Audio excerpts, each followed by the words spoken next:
সম্মানিত মুসল্লিয়ানে কেরাম, আমরা দূরে থেকে হলেও আমরা দেখার সুযোগ হয় যে আপনাদের বাইতুল আজিম জামে মসজিদে নিয়মিত দার্সে কোরআনের আয়োজন হয়। তো এটা আমাদের জন্য অত্যন্ত সৌভাগ্যের যে একটা মসজিদে প্রথমে আহ, কোরআন শেখানো হয়েছে, কোরআনের দার্স হয়েছে, সরাসরি কোরআন তালিম হয়েছে, তালিমুল কোরআন। এখন দার্সে কোরআন শুরু হয়েছে।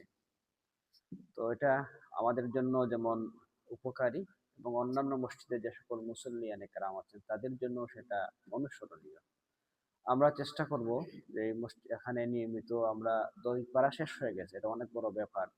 ধারাবাহিকভাবে হয়তো আলহামদুলিল্লাহ বছর দুই এক বছরের ভেতরে বা আর একটু বেশি সময় গেলেও পুরা কোরআন দার্সে কোরআনের মাধ্যমে সেটা শেষ হয়ে যাবে। এবং আমরা চেষ্টা করব সেটা পাশাপাশি আমাদের আশপাশের মসজিদগুলোতেও আমরা সেই দাওয়াত জারি রাখবো যে আমরা এভাবে কাজ করছি, আপনারা শুরু করেন। আমরা চেষ্টা করব এই যে দার্সে কোরআনের প্রভাবটা আমরা শুধু মসজিদের ভেতরে এবং আমি আমার ব্যক্তি জীবনে আমার মধ্যে সীমাবদ্ধ না রেখে এই দার্সের প্রভাবটা কিভাবে আমি আমার ঘরে, আমি আমার সমাজে নিয়ে যেতে পারি সেই চেষ্টা করব। সবার আগে প্রয়োজন, আমি যখন এই দার্সে কোরআন থেকে উপকৃত হলাম, দার্স নিলাম, শিক্ষা গ্রহণ করলাম, সেটা আমার পরে সবার আগে যাদের হক তারা হচ্ছেন আমার পরিবার। পরিবারে আমরা একে অন্যের প্রতি যতগুলো হক আছে এবং দায়িত্ব আছে এর মধ্যে অন্যতম হচ্ছে তালিম দেওয়া। আমি যেই জিনিসটা মসজিদের দার্স থেকে শিখেছি সেটা আমার পরিবারেও সেটা তাদেরকে জানাতে হবে, এবং তারা কিভাবে আমল করতে পারে সেই বিষয়ের উপর সেটাও আমি দেখভালের দায়িত্ব আল্লাহ সুবহানাহু ওয়া তাআলা আমাকে দিয়েছেন পরিবারের একজন জিম্মাদার হিসেবে, একজন নগণ্য সদস্য হিসেবে। দার্সে কোরআনের এই দার্সের প্রভাব সেটা আমার পরিবার পর্যন্ত নিয়ে যাওয়ার চেষ্টা করতে হবে। আমরা আমলের ক্ষেত্রে আলহামদুলিল্লাহ অনেকেই সচেতন, আমলের আলোচনা আমাদের অনেক বেশি হয়। অনেক বেশি আলোচনা হওয়ার কারণে কিছু সংখ্যক মানুষ এগিয়ে আসছেন, কিন্তু বড় একটা সংখ্যক মানুষ আমরা মুআমালাত এবং মুআশারাতের ক্ষেত্রে আল্লাহ সুবহানাহু ওয়া তাআলার হক আদায়ের অন্যতম মাধ্যম হচ্ছে ইবাদত। আর বান্দার হক আদায়ের অনেকগুলো প্রক্রিয়া আছে, মুআমালাত, মুআশারাত, মুকাসামাত, মুনাকিহাত, উকুবাত, অনেকগুলো ব্যাপার স্যাপার আছে। এইসব সম্পর্কে আমাদের ধারণাও কম, এসবে আলোচনাও কম হয়, যে কারণে আল্লাহর হক আদায়ের ক্ষেত্রে আমরা যতটা সচেতন, বান্দার হক আদায়ের ক্ষেত্রে আমরা তত বেশি অসচেতন। অথচ কিয়ামতের মাঠে সবচেয়ে বেশি আমাদের জন্য কঠিন আযাবের সম্মুখীন হওয়ার আশঙ্কা বেশি, সেটা হচ্ছে বান্দার হক সম্পর্কে।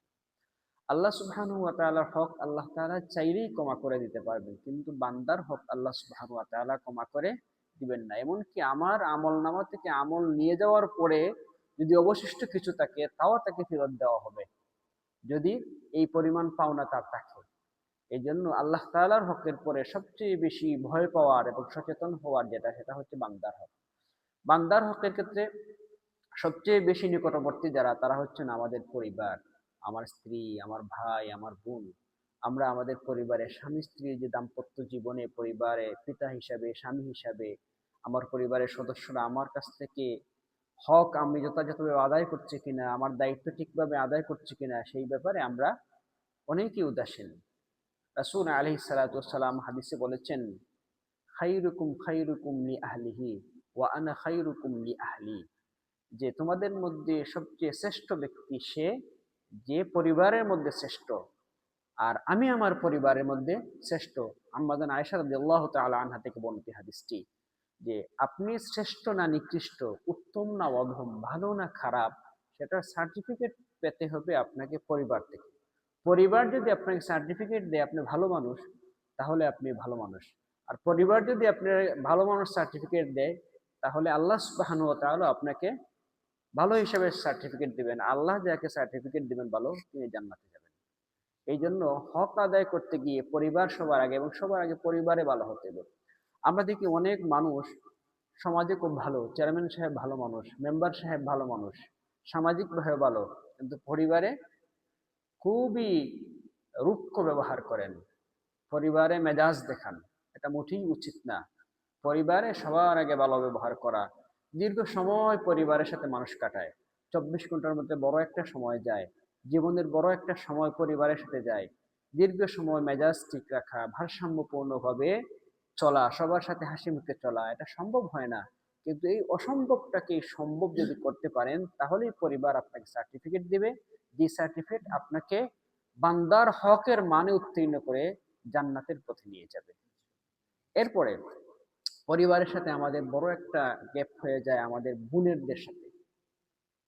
আমাদের পিতা যখন মারা যান, মারা যাওয়ার পরে উত্তরাধিকার সম্পদ, যেটাকে আমরা বলি মৌরুস, ওয়ারাসাত যেটাকে আমরা বলি, এটা নিয়ে আমাদের সমাজে খুবই একটা বাজে অবস্থা। সচেতনতার বালাই নাই। বাবা মারা যাওয়ার পরে তার যে উত্তরাধিকার সম্পদ, এই সম্পদটা বন্টন করার দায়িত্ব কার? বোনের না ভাইয়ের? ভাইয়ের। যদি ভাই এবং বোন উভয় জীবিত থাকেন, উভয়ই তো ওয়ারিসান। ভাইয়ের দায়িত্ব হচ্ছে বোনের সম্পদ, তার ন্যায্য হিস্সাটা যথাযথভাবে তাকে বুঝিয়ে দেওয়া। বোন, বাবা মারা গেছেন, সময় ক্ষেপণ করার সময় নাই, আমিও মারা যেতে পারি, বোন আসো আমরা বসি। কোরআনে স্পষ্ট বর্ণনা আছে, লম্বা আয়াত, একে যতগুলো বিধান কোরআনে স্পষ্টভাবে বিস্তারিত বর্ণনা আছে, এর মধ্যে একটা হচ্ছে ফারাইজ, উত্তরাধিকার আইন। মারা গেলে পরে পিতা তার সম্পত্তিও বন্টন হবে কোরআনের আইন অনুযায়ী। তোমার হিস্সাটা তুমি নিয়ে যাও। আপনি বন্টন করতে পারেন না, ইমাম সাহেবকে নিয়ে আসেন, একজন আলিম নিয়ে আসেন, একজন মুরব্বী নিয়ে আসেন, এসে বোনের হিস্সাটা পৌঁছে দেন। সমাজে প্রচলিত একটা ভুল আছে। ভুলটা কি? যে অনেক বোনেরা মনে করে বাবার বাড়ি থেকে যদি ফরাইজ নিয়ে যাওয়া হয়, তাহলে বাবার বাড়িতে ভাইয়ের কাছে বোনের আর কোনো অধিকার থাকে না, ভাই আর মেহমানদারি করতে পারবেন না। এটা ভুল ধারণা। ভাইয়ের উপর বোনের মেহমানদারি করা ওয়াজিব, তার মেহমানদারি করতে হবে। এটা তার উত্তরাধিকার সম্পদের বিনিময়ে না, এটা আল্লাহ তাআলা রক্তের বন্ধনের কারণেই সেটা তার উপর ওয়াজিব করে দিয়েছেন। এই জন্য এই ব্যাপারে আমরা সচেতন থাকবো। আমাদের দার্সের প্রভাবটা পরিবারে নিব, আমার স্ত্রীর কাছে নিব, আমার বোনের কাছে নিব, এবং সমাজের অন্যান্য জায়গায় আমরা পৌঁছে দিয়ে ইবাদতের পাশাপাশি মুআমালাত, মুআশারাত, লেনদেন, আচার আচরণ, ব্যবহার, সকল ক্ষেত্রেই যদি আমরা প্রয়োগ করতে পারি, তাহলে আমাদের এই দার্সে কোরআনটা ইফেক্টিভ হবে, ফ্রুটফুল হবে, প্রভাব সমৃদ্ধ হবে। তাহলেই এই সমাজটা পরিবর্তন হবে ইনশাআল্লাহ। আমাদের মেয়ারাজ আজকে 27 তারিখ। এটা যদিও শেখ বলেছেন যে মুয়াররিখিনের অনেকগুলো মতামত আছে, প্রায় 20টারও অধিক, কোন দিন হয়েছে ঠিক নাই। তো এই মাস এলে আমরা মেয়ারাজ সংক্রান্ত আলোচনা করি। মেয়ারাজের অনেক শিক্ষা আছে।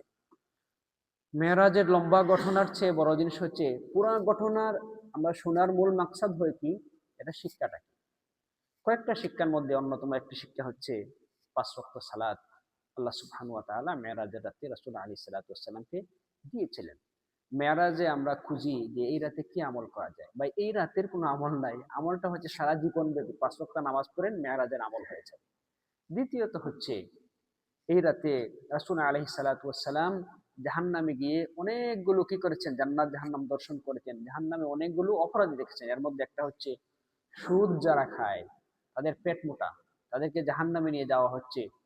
তো সুদ থেকে মুক্ত থাকা, এটা হচ্ছে ইয়ার শিক্ষা, আমাদের মেয়ারুদের শিক্ষা। তারপরে যা বলবেন ওয়াজ এবং আমল ঠিক রাখা, সেটাও দেখা গেছে জাহান্নামে কিছু মানুষকে আগুনের কেচি দিয়ে ফুটকেটে দেওয়া হচ্ছে।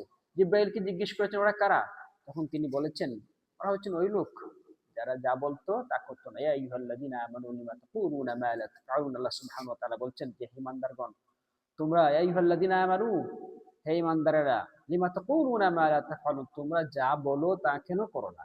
এটা হচ্ছে মুনাফিকি। আমি ওয়াজ করলাম একটা, আমল করলাম আরেকটা, যদি এটা করি তাহলে আমার জন্য আগুনের কেচি রেডি আছে। এটা হচ্ছে মেরাজের অন্যতম একটা শিক্ষা।